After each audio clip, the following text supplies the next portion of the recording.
Hello दोस्तों, आज मैंने आपके जो क्लास 10th का जो मैथ है जो कि गणित है उसका जो चैप्टर नंबर 3 दो चर वाले रैखिक समीकरण युग्म, आज हम उसके 3.1 जो एक्सरसाइज है उसका हम इंट्रोडक्शन देखने वाले हैं। और इस इंट्रोडक्शन को आप अगर देख लेंगे ना तो 3.1 जो एक्सरसाइज है ना आपके लिए ना चुटकियों में सॉल्व करेंगे हम लोग, बहुत ही आसान हो जाएगा।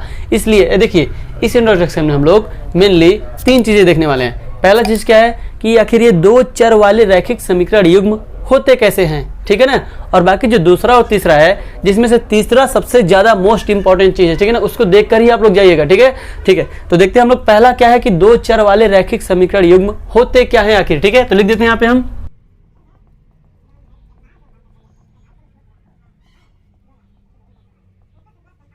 तो मैं लिख चुका हूं कि दो चर वाले रैखिक समीकरण युग्म। देखिए नाम से क्या समझ में आ रहा है, दो चर। चर मतलब आप लोग समझते होंगे, एक एक चीज हम लोग बढ़िया से देखेंगे, ठीक है ना। इंट्रोडक्शन देख रहे हैं तो अच्छे से ही देखेंगे। तो चर मतलब आप लोग जानते हैं क्या होता है, वही चीज वही लोग होते हैं जिनका वैल्यू हमेशा बदलता रहता है, मतलब कभी भी उनका मान फिक्स नहीं रहता है। जैसे मान लीजिए एक्स वाई जेड, ये सब क्या होते हैं, चर कहलाते हैं। और मान लेते हैं P Q R S T A B C D वाले में जो भी नंबर्स हैं, जितने भी नंबर्स हैं, सब क्या कहलाते हैं, चर कहलाते हैं। अगर मान लेते हैं कि हम ए हमारा चर है ना, तो ये चर ही हो जाएगा, ठीक है ना। अगर मान लीजिए अचर है तो अचर इसको मान सकते हैं, ठीक है। लेकिन मेनली आप लोग ये अभी तक समझिए कि जो भी ABCD में जितने भी नंबर्स आते हैं, जितने भी लेटर्स आते हैं, नंबर्स नहीं, जितने भी लेटर्स आते हैं वो सब क्या होते हैं, चर होते हैं, जिनका मान हमेशा क्या होता है, बदलता रहता है। इस चीज को किसी और वीडियो में आपको समझाऊंगा कि ये कैसे इनका मान हमेशा बदलता रहता है। लेकिन इस वीडियो में जो चीज करने के लिए हम लोग आए हैं वो चीज कर लेते हैं, ठीक है। तो चर आप लोग समझ गए होंगे क्या होता है। तो यहाँ पे क्या लिखा गया है कि दो चर, मतलब चर कितने होने चाहिए, दो चर। और इस चैप्टर में हम लोग मेनली दो चर मान के चलेंगे जो कि सबसे ज्यादा यूज होने वाले कौन है, एक्स और वाई। इन दोनों चर को हम लेकर हमेशा चलेंगे, ठीक है ना।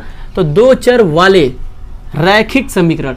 अब रैखिक समीकरण क्या होता है, रैखिक समीकरण ये होता है कि वह समीकरण जिसका जो घात हो हमेशा कितना हो, एक हो। जैसे यहाँ पे मैं कुछ समीकरण लिखता हूं,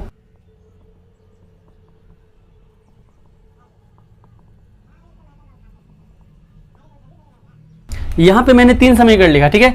इसमें देखिए ये भी चर है, वाई भी चर है, तो इसका घात कितना है, 2 है। एक रहेगा तभी उसको हम कहेंगे रैखिक समीकरण। ये रैखिक समीकरण नहीं है। यहाँ पे x का घात तो 1 है, लेकिन y का घात कितना है, 2 है, तो ये भी रैखिक समीकरण नहीं है। जहाँ पे कोई घात ना हो वहाँ पे एक घात हमेशा मान के चलते हैं। यहाँ पे देखिए x के पास भी कितना घात है, एक घात है, y के पास भी कितना घात है, एक घात है। और कहीं इसमें कोई चर दिख रहा है जिसके पास कोई और घात हो, नहीं। इसमें दो चर है और दोनों पे एक एक घात है, मतलब ये हमारा क्या हो जाएगा, रैखिक समीकरण। इसी को हम बोलेंगे जिसपे एक घात ही हो, ठीक है। और यहाँ पे एक हम लोग लिखते नहीं है, तो ठीक है। देखते हैं हम लोग और इसमें क्या लिखा गया है। और लिखा गया है दो चर वाले रैखिक समीकरण। समझ गए कि दो चर होंगे उसमें और वो रैखिक समीकरण रहेगा जिसका घात 1 रहेगा। जैसे मान लीजिए ax plus by plus c बराबर 0। समीकरण मतलब ये होता है, समीकरण मतलब क्या होता है कि बराबर उसमें होना चाहिए, कुछ ना कुछ करके इक्वल उसमें आना ही चाहिए, ठीक है ना। युग्म मतलब क्या होता है, जोड़ा। युग्म मतलब क्या होता है, जोड़ा होता है, जोड़ा। अब जोड़ा मतलब एक समीकरण नहीं हमको मिलेगा ऐसा ही, ऐसे हमको 2 समीकरण मिलेंगे। जैसे मान लीजिए ax plus by plus c बराबर 0।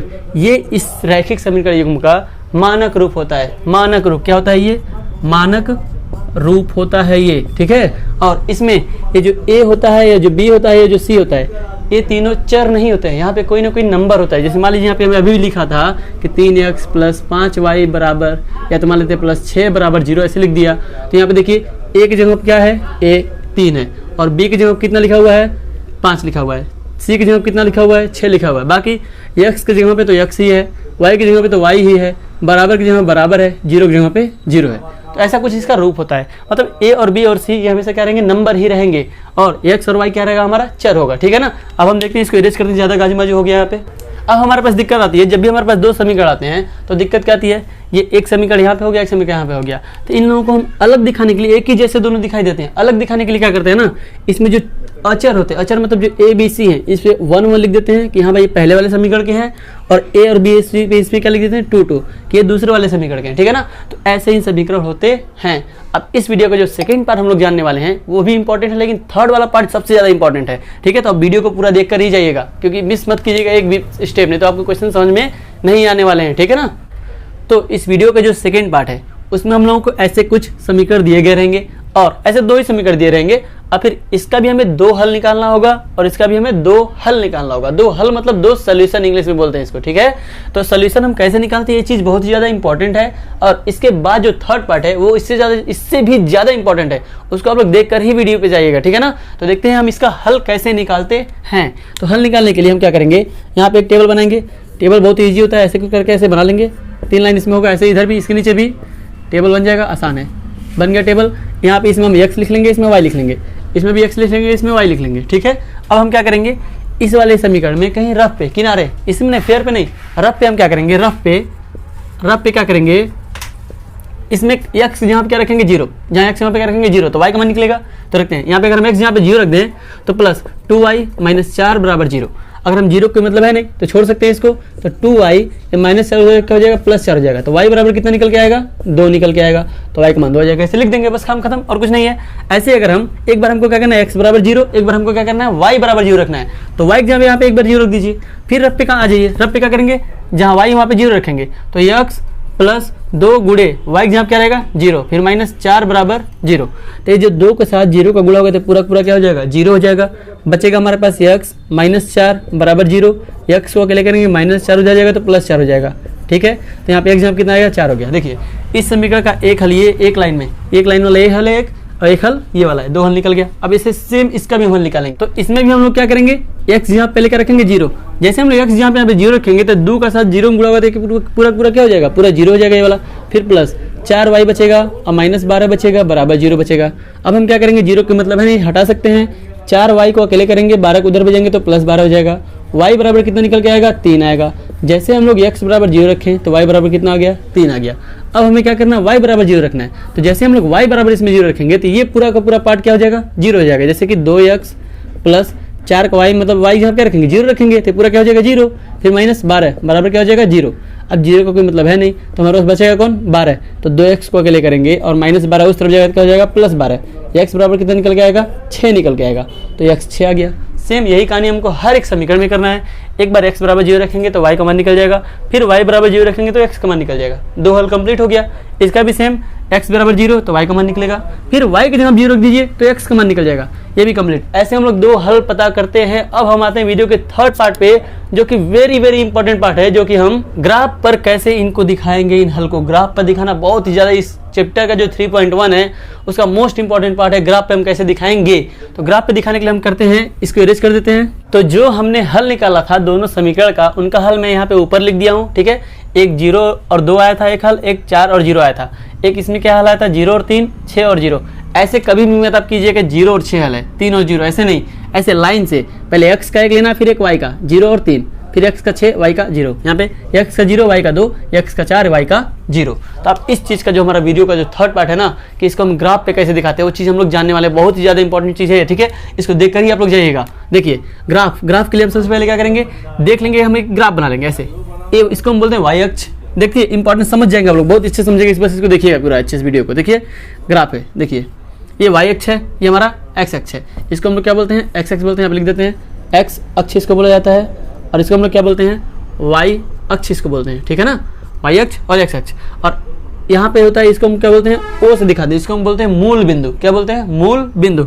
मूल बिंदु पे हमेशा हमारा 0,0 होता है, मतलब इस वाले y अक्ष का भी 0 यहीं पे होता है और x अक्ष का भी 0 यहीं पे होता है, इसलिए यहाँ पे 0,0 होता है, ठीक। यहाँ पे हम इसको लिखें चाहे ना लिखें, इधर देखिए, इसके इधर वाले पार्ट को हम बोलते हैं x डैश बोलते हैं, और y अक्ष का जो यहाँ पे ऊपर पार्ट है उसको y अक्ष बोलते हैं, लेकिन y अक्ष के नीचे वाले पार्ट को बोलते हैं y डैश।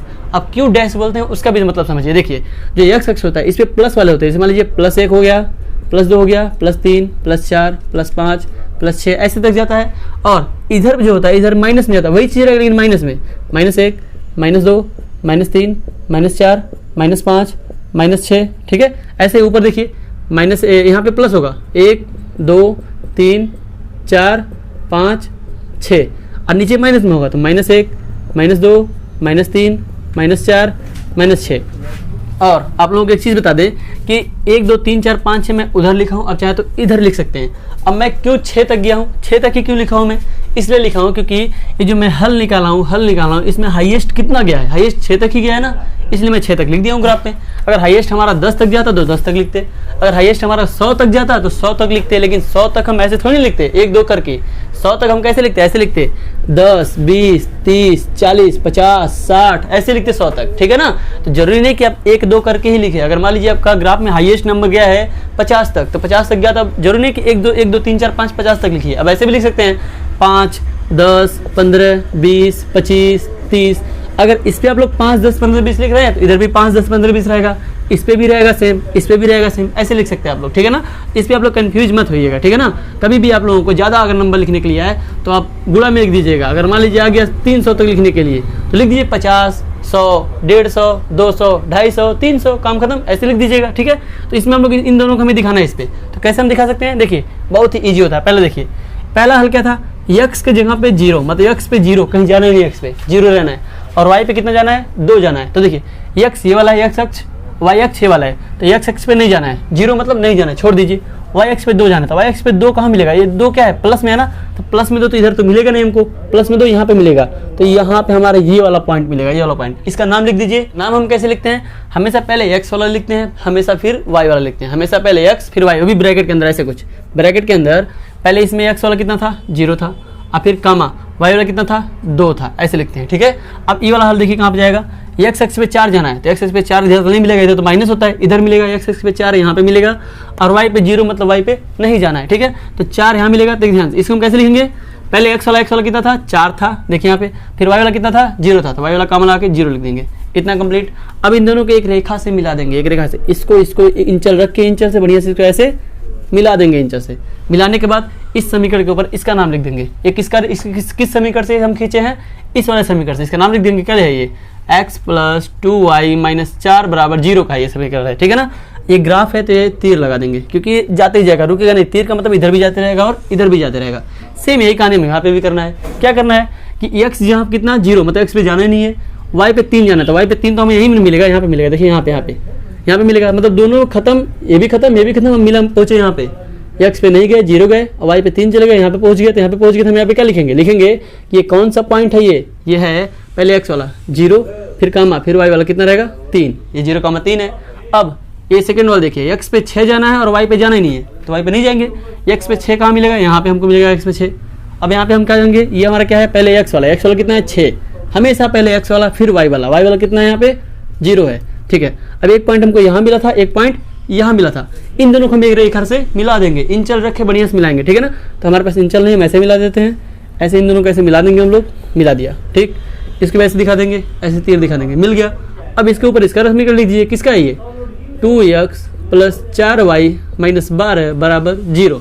तो ऐसे आपका ये जो ग्राफ पे दिखा रहा है कंप्लीट होता है। इस वीडियो में हमने 2 चर वाले रैखिक समीकरण युग्म होते कैसे ये देख लिया, उसके बाद से इन समीकरण का हल कैसे निकालते हैं वो देख लिया, और इनको ग्राफ पे कैसे दिखाते हैं वो देख लिया। मतलब रैखिक समीकरण का 2 हल निकालने के बाद उसको ग्राफ पे दिखाना ही 3.1 में है, और कुछ नहीं है उसमें। और ये जरूरी नहीं है कि आपका ग्राफ ऐसे ही जाए, सीधे ही जाए, आपका जो y अक्ष है, जो x अक्ष है, ग्राफ एक ऐसे गया है ना, तो हो सकता है एक ऐसे चला जाए। देखिए यहाँ पे दोनों एक दूसरे के हो सकता है पैरेलल हो, कंफर्म नहीं है, ग्राफ नहीं है, ये ग्राफ रहता तो बता सकते थे, ठीक है ना।